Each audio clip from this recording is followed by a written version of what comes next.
வணக்கங்க. நான் எப்போவுமே என் வாழ்க்கையில் அன்றைக்கி என்ன நடக்குதோ அந்த மாதிரி நான் உங்கள்கிட்ட ஷேர் பண்ணிக்கிட்டு இருந்தேன். அதே மாதிரி தான் இன்றைக்கி என் வாழ்க்கையில் என்ன நடந்துச்சு அது உங்கள்கிட்ட ஷேர் பண்ணணும்னு நினைக்கிறேன். ஏன்னா என்ன மாதிரி இன்னும் நிறைய பேர் தெரியாமல் இருப்பீங்களா, அவங்களுக்கு தான் நான் ஷேர் பண்ணுறேன். இவ்வளோ நாள் எனக்கு எதுவுமே புரியாமல் இருந்துச்சு. இப்போ தான் எனக்கு ஒன்று ஒன்றா புரியுது.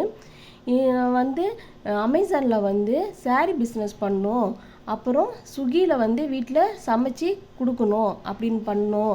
நம்மளுக்கும் பணம் வேணும். ஏன்னா எங்கள் ஹஸ்பண்டு எனக்கும் டிவோர்ஸ் ஆகிடுச்சிங்க. நான் தனியாக வீடு பிடிச்சி போகிறேன். அது நான் வாழ்கிறதுக்கு எனக்கு பணம் வேணும். அதனால தான் சாரீ பிஸ்னஸும் ஸ்விக்கியில் நம்ம சமைச்சு கொடுக்கலாம் அப்படின்னு நினச்சேங்க. நான் அப்போ அமேசானில் போடும்போது ஜிஎஸ்டி நம்பர் வேணுங்க, அது வந்தால் தான் நாங்கள் பண்ண முடியும்னு சொன்னாங்க. சரின்னு நாங்கள் ஜிஎஸ்டிக்கு கால் பண்ணோம். அவங்களுக்கு நம்பர் வாங்கிறதுக்காண்டி அதை கேட்கறதுக்கு நாங்கள் அந்த ஆளுங்களுக்கு கால் பண்ணோம். அப்போ அவங்க சொன்னாங்க, முதல்ல நீங்கள் இது பண்ணுறதுக்கு முதல்ல எங்களுக்கு ஒரு பணம் கொடுக்கணும். அதுக்கப்புறம் ஐயா வருவார் வீட்டுக்கு, அதெல்லாம் செக் பண்ணுவார். ஏன்னா நம்ம வீட்டில் வச்சு தான் சாரீ பிஸ்னஸ் அமேசானில் கொடுக்குறதோ ஸ்விக்கிலையும் சேருன்னு வீட்டில் வச்சு பண்ணுறதுனால ஐயா பார்ப்பார். பார்த்து அவருக்கு நம்ம லஞ்சம் கொடுக்கணும். லஞ்சம் கொடுத்தா தான் உங்களுக்கு இது கொடுப்பாரு, இல்லைன்னா உங்களுக்கு கொடுக்க மாட்டார் அப்படின்னு சொல்கிறாங்க.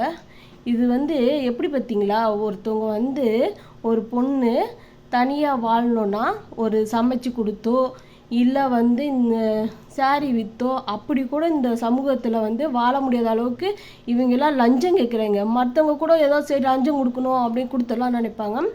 எனக்கு அந்த மாதிரி எண்ணமே என்றைக்குமே ரேஷன் கார்டு கூட ஏன் தெரியுமா நான் வாங்காமல் இருந்தேன். டிவோர்ஸ் ஆகிடுச்சு, சரி நம்ம ரேஷன் கார்டு தனியாக வாங்கணும். அப்போ கூட வாங்கக்கூடாது, இவங்க லஞ்சம் கேட்பாங்க, லஞ்சம் மட்டும் கொடுக்கக்கூடாதுன்னு என் கொள்கை. அது எது நல்லதாக இருந்தாலும் அதை நான் நாசமாக கூட போகிறேங்க. ஆனால் இவங்களுக்கு லஞ்சம் கொடுக்கக்கூடாது. காசு எனக்கு பெரிய விஷயம் இல்லைங்க, ஆனால் லஞ்சம்னு இருக்குல்ல, அது நம்ம கொடுக்குறது தப்பு தானே. அதுதான் எனக்கு பெருசு. ஏன்னா நான் எல்லாமே நல்லபடியாக உண்மை சொல்லி உண்மையாக வாழ்ந்து இப்படியே இருந்து நான் எதுக்கு இவனுக்கு லஞ்சம் கொடுக்கணும்? அதுதான் நான் அதனால தான் லஞ்சம் கொடுக்க மாட்டேன்றேன். பணம் எனக்கு பெரிய விஷயம் இல்லை, லஞ்சம்னு சொல்கிறதுனால தான் கொடுக்க மாட்டேன்றேன். அதுதான் நான் சொல்கிறேன். லஞ்சம் கொடுக்கணுமா? இந்த ஐயா வருவாராம், அவருக்கு லஞ்சம் கொடுத்தா தான் நம்ம பண்ண முடியுமா? அப்படி எனக்கு பிஸ்னஸே வேண்டான்றேன். சமைச்சும் கொடுக்க வேண்டாம், இந்த சாரீ பிஸ்னஸும் வேண்டாம். எதுக்குடா உனக்கு லஞ்சம் கொடுக்கணும்? நீ என்னடா ஐயா பாவடை கட்டிட்டு திரிங்கடா, அசிங்கம் பிடிச்ச நாய்ங்களா, இந்த லஞ்சம் வாங்கி திரிகிறாங்களா, அவங்களுக்கு தான் சொல்கிறேங்க, வேறு யாருக்கும் இல்லை. அவங்களாம் ஒரு அசிங்கம் பிடிச்சவங்க. பொம்பளை பாவடை எடுத்து கட்டிக்குவீங்கடா. நீங்களாம் ஐயா வன்னாடா, உங்களுக்குலாம் அதிகாரிங்க. நீங்களாம் அசிங்கம் பிடிச்ச நாய்ங்க. நான்லாம் இவங்களெல்லாம் இப்படி தான் கழுவி ஊற்றுவேன். அசிங்கமாக கழுவி அவங்க மூஞ்சில் ஊற்றுவேன். கரும்பு பிடிச்சிவங்க லஞ்சம் வாங்கி திருநிட்டு இவங்க பெருசாக காரு வீடு அப்படியே வச்சுக்கிட்டு இவங்க சுற்றுவாங்க. இப்போ சமூகம் எப்படி இருக்குது பார்த்தீங்களா? இவங்களுக்கு தான் மரியாதை, தப்பானவங்களுக்கு மட்டும்தான் மரியாதை. ஒருத்தவங்க உழைச்சி சாப்பிட்ணுன்னு நினைக்கிறவங்களுக்கு இந்த சமூகம் மரியாதை கொடுக்குறதே இல்லை. பார்த்தீங்களா, கொடுக்கறது இல்லை. என்னன்னா அவங்க ஒரு நியாயமாக இருக்கவங்க அடிமட்டத்தில் தான் இருப்பாங்க. ஏன்னா எல்லாமே இப்போ பாருங்களேன், இந்த நியாயமாக இருக்கிறதுனால தான் இப்போ இது ரெண்டுமே என்னால் செய்ய முடியாது. இந்த நாய்ங்களுக்கு லஞ்சம் கொடுக்கணும் அப்படின்னா நான் கொடுக்கணும் லஞ்சம். இந்த அசிங்க பிடிச்சா பாவடை போட்டு திரியணும் இவங்களுக்கெல்லாம் இதுதான் நான் மரியாதை. அவன் காரு வச்சுருக்கட்டும், பெரிய வீடுலாம் கட்டி அவங்க எப்படி வேணா அழிஞ்சு தான் போவாங்க. பார்த்தா அவங்களாம் நல்லா தாங்க இருக்காங்க. எவனோ அழிஞ்சிலாம் இப்போ போகிறதில்ல. நல்லா காரு வீடு இந்த மாதிரி லஞ்சம் வாங்கி பொம்பளை காசுலாம் வாங்கி திங்கிற எச்ச பையனுங்க அவங்களாம். இவங்களுக்குலாம் என்ன மரியாதை?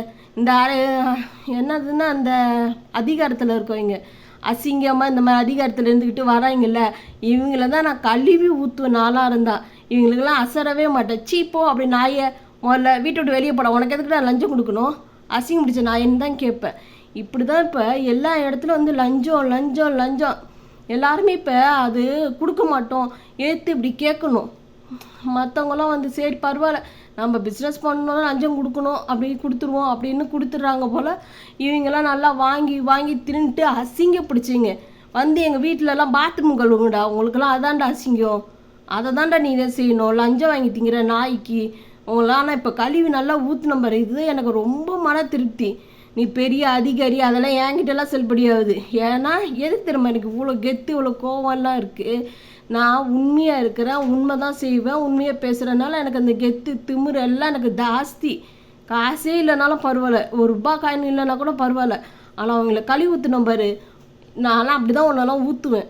அசிங்க பிடிச்சுவங்க. எனக்கு இந்த சாரீ பிஸ்னஸும் வேண்டாம், இந்த ஸ்விக்கியில் சமைச்சு கொடுக்குற இதுவும் வேண்டாம்.